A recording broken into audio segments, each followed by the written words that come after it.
Hello everybody, thank you for showing up. Morning. Hey, my name's Carr and I'm here with Lily, your friend from New Zealand. Should say first of all, if my accent's hard to understand, which I've been told it can be, I'll try affect a British accent or slow down. So I insist that you do that now. I want you poshest British. No. I'll start with, hello! I have come from your little province of New Zealand. We don't understand that in Sheffield. The point is that if I'm hard to understand, just let me know, that's why I'll speak slower. So I understand we're at a film studio here where you're all doing some really cool animation work, which sort of ties into what I do a little bit differently. The company I work at, which is of most interest, is Peter Jackson's company, West Digital. Does anyone know West Digital? Yeah. Yeah, so it's the company that Peter Jackson started for his film Heavenly Creatures, which then went on to do The Lord of the Rings. And it's considered the second biggest visual effects house in the world after ILM, which is, does anyone know ILM? I thought you were going to say after us, after Flycheese Studios. Listen, give them Flycheese Studios. So you're third biggest? Third biggest in the world. Second is ILM, which is Industrial Light and Magic, which George Lucas started for Star Wars. Which is where I'm hoping to work next year. What they do is create special effects and animation, much like their bigger cousin, Flycheese Studios. I work in a department called Roto Paint, doing paint work, and we get rid of, before you put Gollum in, you need to get out Andy Serkis. Everyone sort of thinks putting the Gollum in is the only process, but of course Andy Serkis can't be seen prancing around in a silly suit. So that's got to go. If it's a Peter Jackson movie, there's going to be 10 cameramen visible, and the green screen fell down. I mean, it's a fun fact, everyone sort of talks down their own green screens. Is this your green screen? Yeah. Well, yeah, this is much better than anything that was used in The Hobbit. That's why we did it. We need that quote on the website. Yeah. Caleb, we've got two. There's one in each room. We don't mess I it up. enjoyed that. Much better times too. Was the budget really small then for The Hobbit? Maybe £3.50? It wasn't even £5. It wasn't even $1 billion. They couldn't afford a bit of... No. But what they can afford is a whole team of people like myself basically to fix up the muck-ups that they did on set. And so my entire job is getting rid of Andy Serkis, getting rid of the green screen the long way because it fell down and wasn't put up properly, getting rid of camera crew, getting rid of tracking markers. I have a bunch of videos. I thought at any point I can play them, but they're just there if you want. We could lead up to a question and answers, but I thought maybe if at any point you have a question, just hold up your hand and ask a question at any stage about anything, and I can go into detail on that and just carry on. No, that's great. It'd be good to see some of your work, Caleb. I'm really interested in some of this stuff, because you do your own personal work as well, don't you? Yes, I've done my own personal work, which got me my job at West Digital, which I thought I could show that too. I was quite proud of it. But is the sound working on this? It will all be perfect, don't worry about There you go. Here's a show reel, and unfortunately, because West Digital won't release before and afters, basically it just shows a bunch of the films I worked on, and everything you see is a shot that I worked on and did. So you're saying they won't show the work when it's pre-cleanup? No, because it's owned by the studios, and you can apply, and it goes through a whole committee of. We've all got to Warner Brothers, and they'll say, who wants our footage? And yeah, because there's all techniques and stuff like that, I presume, that protect it. Yeah. It's a massive ordeal just to be told, no, you can't use our footage. So. Yeah. So what I'll do after this is I'll go through it and explain what I did in each shot. Draw it. Enjoy. We've got sound. Everyone make sure you've got coffees and buns and all that. So this was my own work. The film I made with some friends when I was unemployed. That's got me my job. Peter Jackson. What software did you use to create fire and stuff?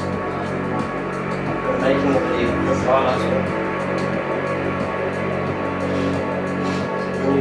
Fast and the Furious film.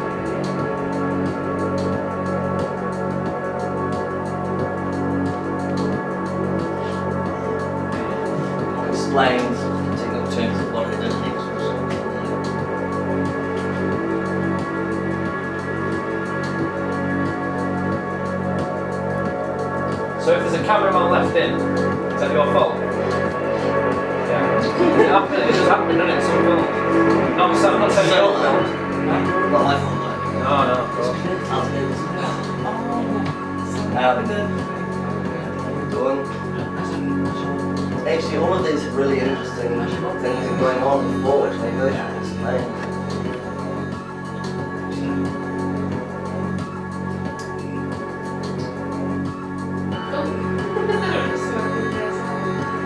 Seen the Hobbit movies?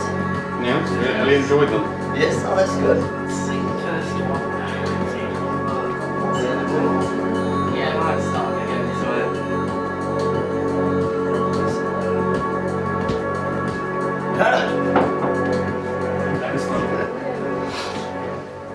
There you have it.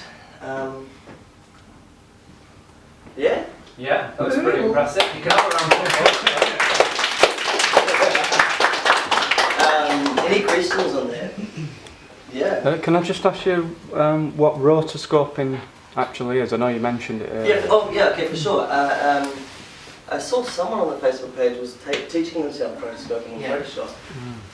Who do you? Yeah, we've got a student, who were Dale, Yeah, on Tuesday, she's been wanting to have a go at it for a little while, Yeah. so we just thought we'd have a quick go at it, which were really good. And That's great. Tom did a little practice for one of our scenes from our we were working on. oh, you're doing it as well? No, just Tom did some experiments and Is it on the Bowser? yeah, Yeah, I've seen that. Yeah. yeah, that one. And it was just panning as he got punched. Oh, yeah. Cool. It's worth mentioning, Caleb, sorry to interrupt, that every student here will be working on a different project at the... Oh, so not all doing the same thing? It's all No, going yeah, on. all Oh, on different fantastic. days, so there's loads of projects all running. You And can we'll tell me lead about them. we'll lead up to a cinema event. What would we do once every probably 18 months to 2 years at the That's local so cinema? Cool. So Kieran's working on, what is it, you explain it, Kieran, what you're working on. We're doing a take on a kaiju movie featuring Donkey Kong and Bowser. That's funny. That's cool. And it's all armature and everything in it, yours.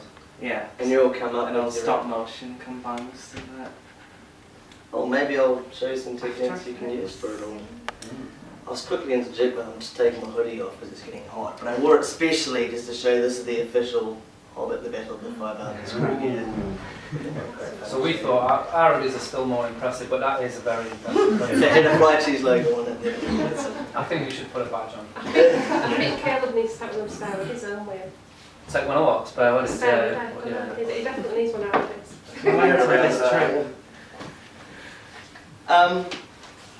So regarding what I just showed you, I can run through roughly. Oh, sorry, no, I was talking about rotoscoping, wasn't I? Okay, so rotoscoping.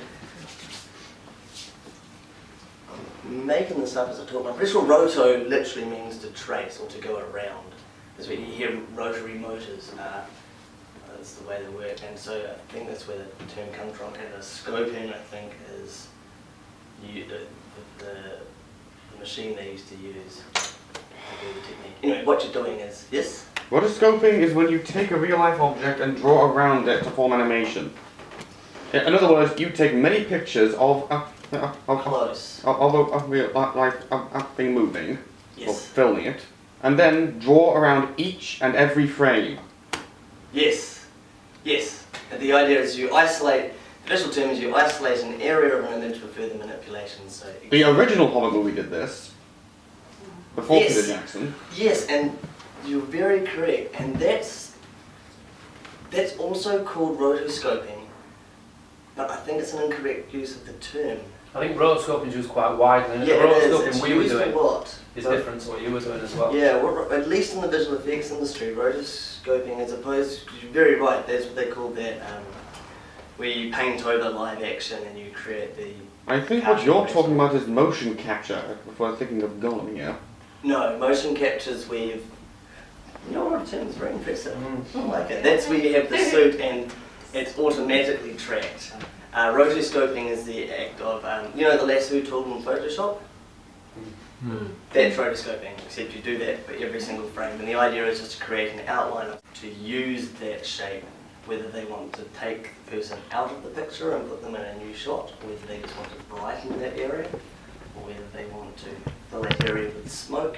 It's the act of rotoscoping is just creating the shape, and then someone else uses it. It's just for animating or whatever. That's like the next stage, but the initial rotoscoping is just the tracing.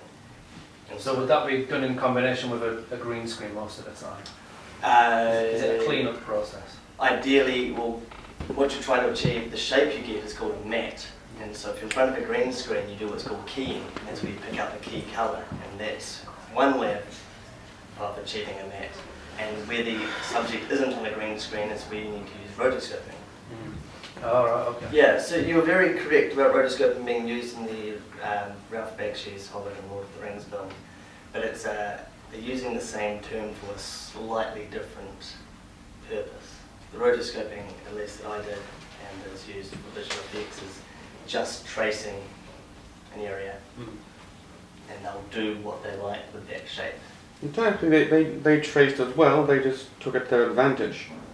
Yes, they used it and painted over it. Yeah. Yes. Do they, because I was reading a bit, you know, the Queens of Stone Age film, what they do on one of their songs, that's rotoscoping instead. But they said that they had to make all people light and black makeup and wear black to make it easier to actually do it all. Is that Yeah, that's similar. We're getting kind of really technical. Yeah. Oh, is it? Oh, sorry. Well, what Wait, you're right trying to on achieve is what's Wikipedia. called a matte, which is a black and white image, Yeah. and black typically represents what will be taken out, and white is what will be kept. And so how you get that shape is by rotoscoping, or by pulling a key, or by light manipulation with the red and black. There's many different ways, and rotoscoping is just one technique that's used.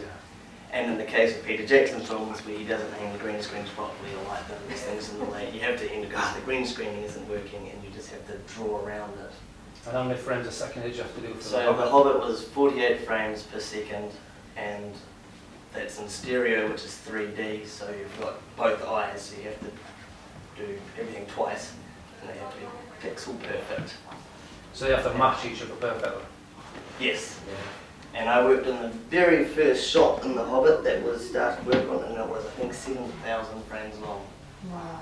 Yeah, pretty much. And that's the dwarves, their hairy hair and their furry fur, and it has the match perfectly. So you zoom in real close, you have to go around You go every hair. You go right in, yeah.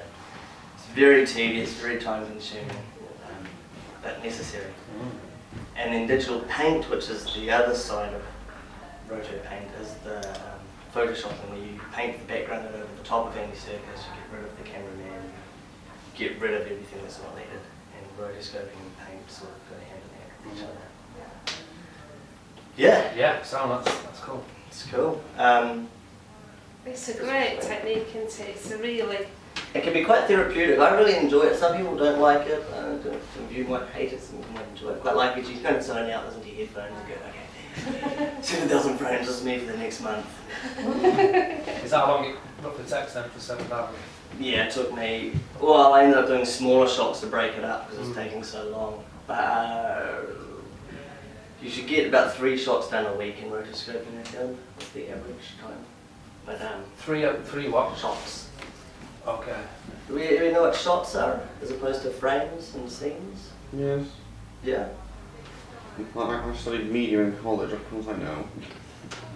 I wanted to tell everyone else. A shot as a length of time a camera is fixed on an area.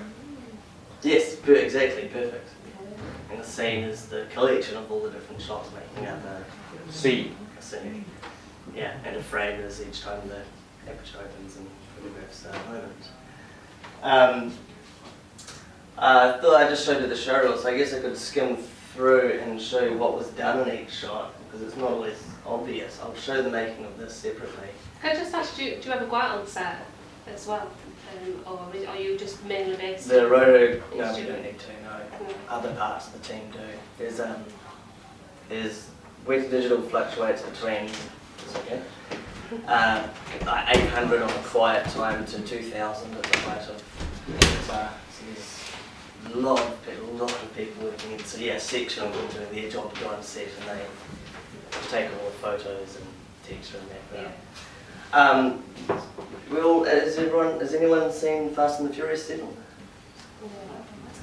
That's fine. You don't expect that. We're all quite specific what we watch. So if it doesn't cross over, then we've not seen it. I'm open-minded, Have you seen first one? Yeah. so I may give it a go. Oh, and it doesn't make a difference to me. I just wondered it. I don't know if you all knew, but the actor Paul Walker tragically died. If it's got a good review, I'll give it a go. Is that so? If it's got a good review, I'll... It's the third biggest film of all time now. Like it made a stupendous amount of money that no one expected. Did Paul Walker did he die during the making of the film? He died halfway through the film, and there was unfortunately he died in a car crash, and the film was all about driving cars Yeah. fast. So it's Well, that's what Paul Walker did in it, basically. He drove cars. yes, and so there's a bit of worry about how do we deal with the subject of the film. They actually very nicely wrapped up his story and was very respectful. But to finish it off, they got his brother to stand in and play him, and this is one particular shot. And this is actually his brother, and he's secured to the car with a bunch of safety harnesses that were all through here. So I had to remove the safety harnesses and paint back in his shirt flap on the limb. Wow. And that was his brother's face, and so I had to get rid of his brother's head, so I had to Photoshop out his head, so he just had a headless man. And then they got a computer-generated version of Paul Walker's head and put that on top. But then, if this is Paul Walker's head, it's sitting on top of the shoulders. They had used rotoscoping, and the rotoscope artist traced around his shoulders, so that then the shoulders could be put back on top of. That's amazing. Yeah. So a shot like this, it looks like, oh, it's a crazy stunt, but there's a lot of visual effects and things happening in there as well. Did you have to do that frame at a time as well? I take Every it? single frame. Every frame, wow. That's a lot of frames. Sorry, go on, Jim. I said that's a lot of frames, then. That's a lot of suffering. Yeah, yes. Yeah. I was going to say that. So this was only, I think, 50 frames long, Oh. but yeah, there's a lot. You're all experts in animation, so you'll understand. But when people say, do you do much keyframe animation on the computer? Not a great deal. Some students do. With computers, and you use this with rotoscoping, you can say frame 1, have the shape of the thing here, and frame 10, have the shape of the frame here, and then it'll fill in the frames for you, and then you tweak it as need be. So it's, you do every frame gets done, but the computer's assisting you as you go. So it's not as tedious as you might first think. Is there someone else work on the lighting and stuff like that, the CG composite of the face and stuff? Yeah, like You're about 20 people. Yeah. Everybody does it. Yeah, somebody, about 5 people animate his face. A team will light his face, a team will texture his face, a team will write the computer program that makes his hair move correctly. I'm doing the painting, someone's doing the rotoscoping, someone's match moving it, someone's making sure that there's a great step near. There's a shot in Lord of the Rings where Legolas kills the Mumkill and it falls down. And just the shot where it falls down, I think it took a team of 200 people, took 6 months to do a shot, and it's under a second long. Wow. It was full time. So all these are a completely computer generated face, and I had to, it's too big, they couldn't cover it up, so the brother's head was sticking out the side, so to get rid of that. Yeah, so the Fast and the Furious, that's what all that was. Things like this, these guys here are standing right up against the green screen, so the set didn't go any further than these guys, and the green screen was this raggy old thing they couldn't really care, so someone had to rotoscope around all of these guys. When you said someone, you mean you? Do you mean you? I painted the shot, so someone else did the rotoscoping. What do you mean by painted? So painting is the digital paint, right, to get rid of things that weren't supposed to be there. So near the end of the shot, Even though the shot is 3-dimensional. yes, you have to paint in 3 dimensions. Oh, do you mean computer generated? Yes. Beyond it, they did that. But there was a cameraman standing here on the set. There was heaps of red dots on the green screen to help them track the motion of the camera. But they can't get you can't get rid of them by green screening, so I have to hand paint out all of the green dots. You could see marks where the camera track had been dragged, because there was like a big mark on the ground which they wanted to get rid of, who knows what reason. And you're not painting the foreground on, what you're doing is you're creating a matte, so you're covering up the background and then the foreground superimposed. That's rotoscoping, yes. Yeah. But painting, Oh, painting, you're painting the foreground? totally painting the foreground. Wow. guess these also. I mean, so there were humans riding on all the horses in those funny suits you would have seen behind the scenes. We call them gimp suits. The grey things with stripes and dots and bobbles. And humans are bigger than monkeys. All the humans are up to here. No, they're chimpanzees, not monkeys. Thank you. I should know that one. So this entire area here, because they move through the shot, you don't paint where they are, you paint every area that they touch, otherwise you might see a slight ripple of where they've been. So to save yourself trying to make that work, you just cover up the whole area. And so this entire section here is just my painting. I'm getting the feeling that our filmmaking will be a lot easier for solely computer animated film. Yes, well, I mean, in our respect, yeah, for instance, paint artists barely touched Avatar. Avatar was, no one really worked in it. I'm the sole rotoscoping credit on Tintin. Because you're absolutely right, there's nothing needed. So making them is a lot easier. For us. I mean, the computer generation team, they find it a lot harder because they've got to do a lot more work. So yeah, so it's easier for some guys, harder for other guys. Yeah, but yeah, absolutely right in terms of us. These ones, actresses, they had a big crash pad. There was a big, fat, thick crash pad for her to lie on so she didn't hurt herself. Just to lay on or to fall on? No, she's just lying. Oh. There's a big soft spongy pad all through here. And so I had to get rid of the blend. That's a well deeper, isn't it? Yeah. We have people fancy names like executive producer already. Standing by, we're going hot. 3, 2, 1.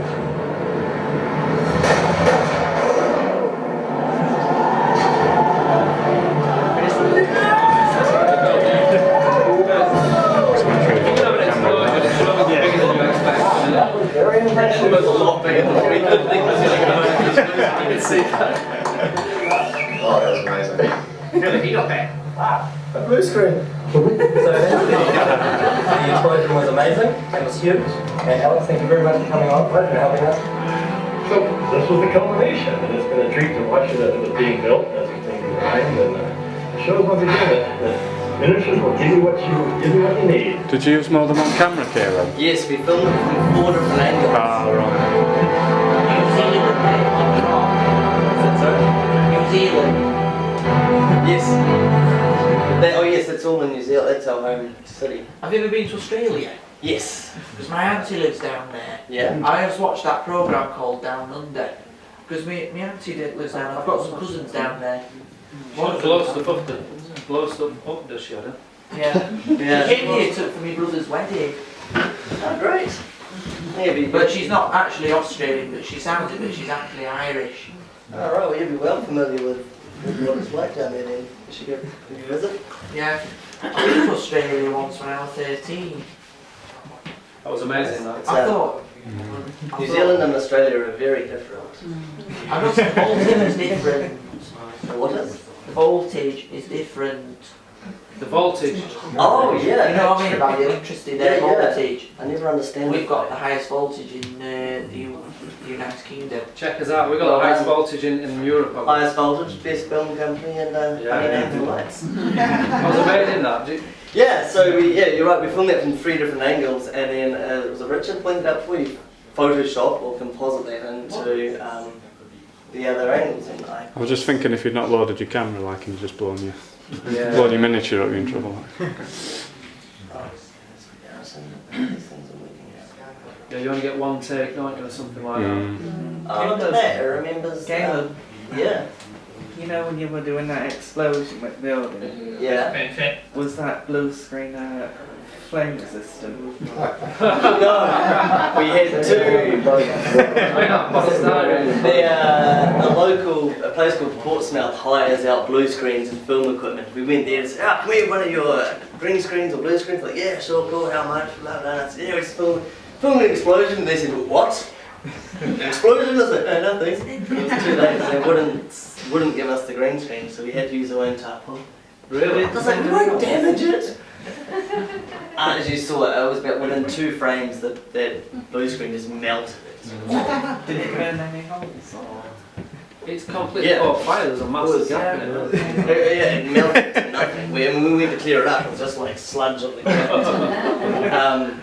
And so I had to rotoscope the entire explosion and every bit of debris flying. I wanted to just do a blue screen key, but the thing melted, so I had to draw around every little bit of debris. That's the older way, isn't it? Yes, exactly. Did you overlay some fire in an effects program as well, or was it just all original? That was just all original. Yeah, Right. that whole thing was. And so we went out in a boat. We went.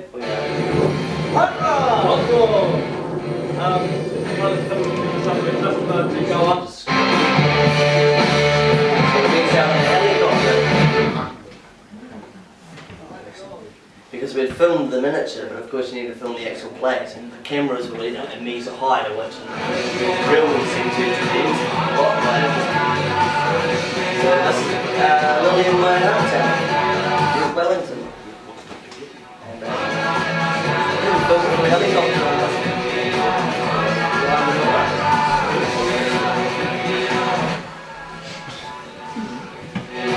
Those two didn't go up in the helicopter.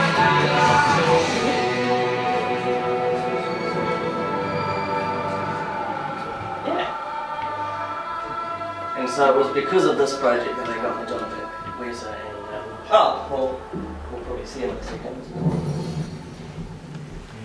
Fun fact,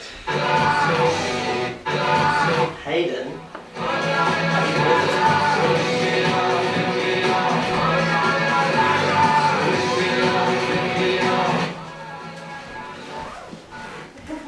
this guy is Bilbo's stand-in for the Hobbit films. If the camera's not looking right at Bilbo's face, and you can see it's Martin Freeman, if it tilts back, it's actually my friend Hayden. Because he's the same dimensions as Bilbo. So they slapped the Do wig you on mean that. Martin Freeman or actual Bilbo? Yeah, also, his dimensions. Is he not? Is he 4 foot tall? Oh, right, yeah, no. Yeah, no, so that's called a scale double, where they had the actual little guys, and Hayden was what's called a stand-in, which is he's the same size as Martin Freeman. And so instead of paying Martin Freeman $1 million a minute to stand in a wide shot, they'd film him close, and Hayden would be in the wide shot. So the scene with Gollum talking to Bilbo, he's actually talking to Hayden. So how do your mates get these jobs then? Just being on set and they go, you're about the right size, we'll give you a tenner. But Wellington is very small, the room is very, well, once you're interested, you kind of, know someone. He was trying to be an actor. He actually went in because he was signed up with an agency to do acting gigs, and they said, we need someone essentially to be a human clothes hanger, just to try to measure and do some clothes hanging. And then they said, you're kind of, he's a very charming and charismatic guy, and he happened to be the same size as Bilbo, so they went, thanks, Ronan. Yeah. Oh, there's a shot in Hobbit. You know when we find the ring and it bounces? Yes. Is that the same shot we see in the opening of Lord of the Rings? No, it's a separate one. Right. Yeah, and there's talk about when they re-release Lord of the Rings that they're going to replace that scene, but I don't think they will. I'm going to keep it's separate. But they're going to, it's going to be called There and Back Again, and it's going to be the Rings and the Hobbit trilogy in one big box set. Makes sense. Yeah, makes sense. Yeah, so basically it was really, we were excited about doing that, and then the right people noticed we got really cool jobs. So if you're enjoying what you're doing here, stick it out and it all plays out for you. Because we always said too with that one, we're like, if we do what we enjoy and we don't make it, then at least we enjoyed ourselves. But if we were, if we were wrangling jug cords and making coffees and not enjoying ourselves and then failed, then we didn't even enjoy ourselves and we didn't get anywhere. So we might as well have a good time. So. Excellent. How long does it typical day for you when you're on, when you... Where's Digital? We're contracted to do a minimum of 50 hours a week. But, I mean, last year we did about 70 hours. My friend Simon, who's a senior animator, much like yourselves, he did 210 hours in 2 weeks. So he did a 106-hour week and then a 104-hour week. Which is why, yeah, Peter relaxing is very nice by not trying on set, but it really affects everyone else behind the scenes. Yeah, I've got a few other cool visual effectsy things I've worked on, but I don't know if anyone's interested in that, so we could unofficially end it here, but I'm more than happy to. It's up to you guys if you want to watch a couple more videos. I'm happy to carry on. Can I just ask you, Caleb? Yeah, You sure. mentioned Photoshop. What other type of software do you use when you're doing visual effects? Okay, well, Nuke, N-U-K-E, by the Foundry, is what we use for compositing. Maya. Oh, Maya, right. Yeah. That's industry standard for doing 3D things. Isn't it pronounced Maya? Is it? You might know. There's a big debate. I think it is. M-A-Y-A, correct? Yeah. Yeah, I believe that's pronounced Maya. The Mayan Society, is it? Like They do the call it civilization. Irish, but I like the Must think new verbs. It's pretty split. Yeah, no one can decide. We'll go with Maya. Yeah, we'll have to. You're going to have to. Yeah. And a program called Silhouette for rotoscoping, and some hand painting, like silhouettes. There was one called Shake that Apple released, and then Weta bought Shake, so Apple stopped making it, so Weta bought it, and so now they own it and made it their own in-house thing. But yeah, I think it doesn't really matter what you use, and if you've got software that does it in a funny way, if you get creative, you can usually make any software do anything you like. It's almost about how you use it. This Nuke. Nuke would be the answer you're after. My friend, the senior animator, this was his project, and he asked me to help him with this. See if you can spot the special effects. It's a short clip.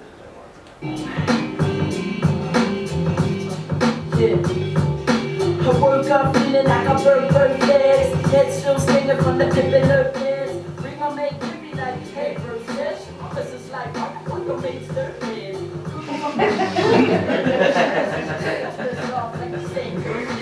Hey, something, but I ain't no shit. On the way to stir fries, they so stressed. And I got up the door, sweet ass, singing happy.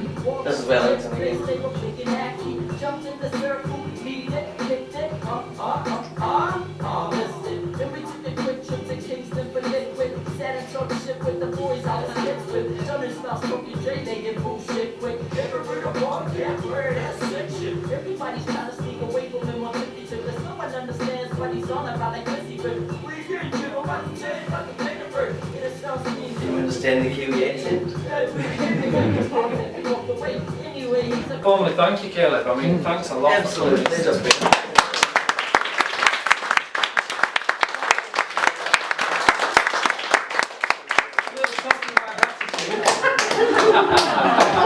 Oh, no way! I know you don't have much luggage room. I don't know if your thing's packed, so we've got a thinner version. Well, I've got a few Hobbit hoodies I can kick out now. Is that right? It's like quite I light. do have a thinner version. We went But weeks you just ago, stick a badge. went to But I didn't want you to leave without anything, that's all. And I'm not very thoughtful, so I didn't think it through all the way.